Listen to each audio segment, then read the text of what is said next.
Apophenia is the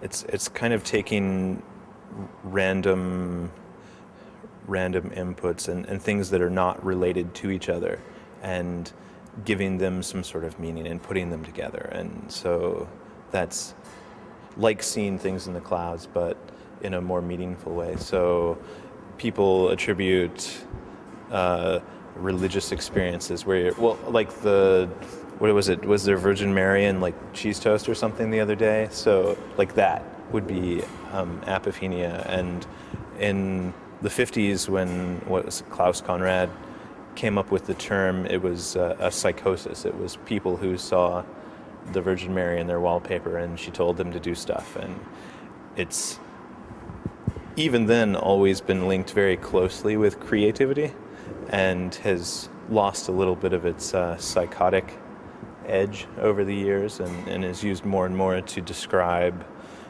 this kind of taking patterns and arranging them in meaningful ways. So it seems a pretty natural extension of my process where, I want to collect all of this old garbage and take all of these kind of random thoughts that I have and put them into some kind of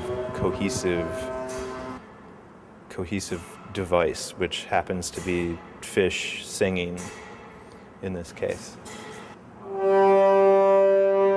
Being able to physically see the processes makes me feel a little more connected to them.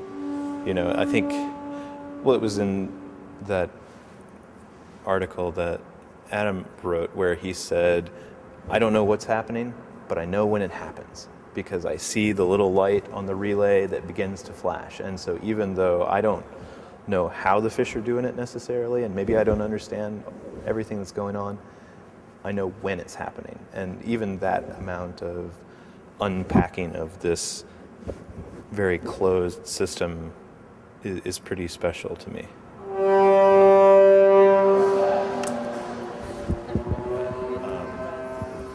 I kind of hope, with some of just the unpacking of the technical, even if you don't know exactly what's happening, but when it's happening and you see the fish swim in front of the thing and the light goes on and then this horn comes off, that with a little bit of time and a little bit of experience in the space, and that might be the best time to be here, is when you are here and some of this starts to happen